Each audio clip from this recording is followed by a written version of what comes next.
Buenas tardes, vamos a hacer repaso que avanzamos en la mañana sobre la desigualdad social, económica, política, educativa y sus consecuencias socioculturales con el periodo colonial. Ya hemos estado viendo, aquí lo que vamos a abarcar es posteriormente a la expulsión de los jesuitas después de 1767, cuáles son las consecuencias que se producen. ¿Okay? Primeramente, en los años que estuvieron los jesuitas, ¿no? Todo este tiempo que ellos establecieron misiones, ellos pues hicieron parte de su comunidad, bueno, se mezclaron junto con los guaraníes para formar una sola comunidad. Obviamente que en esta comunidad no existía la esclavitud, sino el trabajo colectivo. Y fruto a todas las misiones que ellos habían fundado, se logró evitar que 200.000 guaraníes sean esclavizados. Por lo cual, junto con esto que ellos hicieron, se evitó el latifundio. ¿Ok? Los latifundios, que grandes extensiones de terreno le pertenezcan a una sola persona. Incluso posterior a 1767, demoraron 100 años para que el latifundio nuevamente se imponga en el Paraguay. Hasta que en 1870, la burguesía rioplatense de Argentina, Uruguay y Paraguay se uniera para hacer la Triple Guerra Alianza. La Triple Alianza es hacer una guerra para aniquilar toda la población guaraní activa del Paraguay. Y ahí ellos pueden instalar la propiedad latifundista en tierra guaraní. ¿Ok? Dentro de esto se levantó Gervasio Artigas, que junto con los nativos de la banda oriental, que hoy es Uruguay, lucharon y ellos consideraban a él pues como su gran defensor posterior a los jesuitas que habían encontrado. ¿Ok? Quizás los jesuitas también tenían un pensamiento un poco más cerrado, que crearon una sociedad cerrada, enseñaban en guaraní, su economía era totalmente diferente a la de la española, ¿no? No era capitalista, los españoles eran más capitalistas, más propiedad privada. Entonces ahí nos dicen, quizás si hubieran enseñado en español, su destino al final hubiera sido diferente, ¿no? Porque se hubiera podido expandir mucho más allá de sus ideas, emancipadoras también, y opuestas a la corona, y se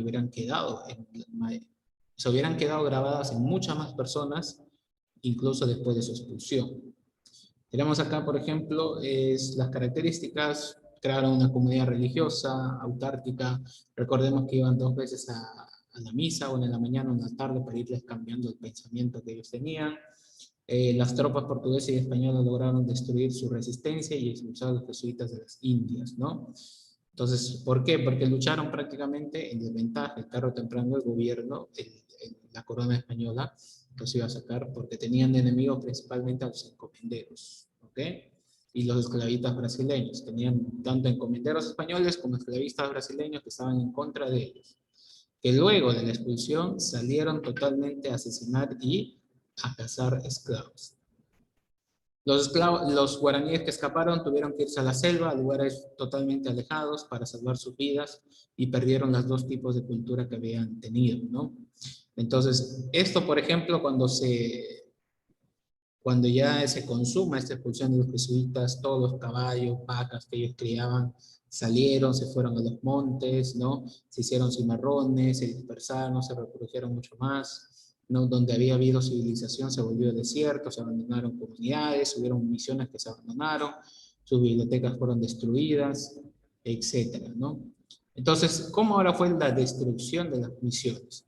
En Europa, por ejemplo, el pensamiento que tenían tanto Marqués Pombal, que era el ministro del rey primero de Portugal, junto al rey Carlos III de España, creyeron que con esta expulsión ellos ahora tenían el poder, el dominio político total de todo el reino y toda la colonia, al haber expulsado a los jesuitas. Las instituciones económicas y sociales de la burguesía, según Oliveira Martins, enemigo de los jesuitas, la expulsión de los mismos de Portugal, ¿no? Esto, por ejemplo, permitió, dice, limitar los abusos judiciales del clero, controlar origen y aplicación de los diezmos, que se cumplan las leyes desamortizadoras, que pueda haber una legislación civil, porque quizás mucho controlaba varias cosas de la iglesia, pero ahora podía ser más legitimizado, ¿ven? Entonces, también aquí nos recuerda el texto, ¿no? Que estamos avanzando, que la revolución que fueron de los comuneros del Paraguay fue dirigida por Antequera, como muchas de las revoluciones sudamericanas que fueron promovidas por los ricos encomenderos que odiaban a los jesuitas, porque los odiaban. porque les evitaba cazar esclavos y que crezcan sus plantaciones que ellos tenían. ¿Ok? Viendo el contexto de la sociedad, estaba sumida en una esclavitud bajo el dominio español, aunque aparentemente los españoles no estaban a favor de la esclavitud, pero sí lo estaban. La política del absolutismo europeo, había un régimen de sometimiento que se encontraba la población nativa, ¿no? La ruina del capitalismo que les había llevado, despilfarraban el oro, la plata y todos los metales en elementos suntuarios, más de rito, más de cultos, no sabían administrar y sobre todo que en aquella época se estaba implantando lo que era la revolución industrial de 1760. Entonces, ¿qué pasaba ahí? Que ellos no, o sea, no invertían, se cerraban, no querían que tengan los jesuitas contacto con ingleses, porque ellos ya estaban en la revolución industrial, España no, por eso que también después España es el último país en ingresar a la revolución industrial. Aparte del genocidio practicado, todos los españoles y portugueses consumó en definitiva la bancarrota de la burguesía española. Por eso que después también ellos terminaron saliendo, ¿no? ¿Qué vamos a hacer para esta semana? Simplemente realizar el resumen del tema avanzado y vamos a investigar por qué se celebra el 19 de marzo, el Día del Padre en Bolivia y no en otra fecha. ¿Ok? Eso es todo. Nos vemos en la próxima.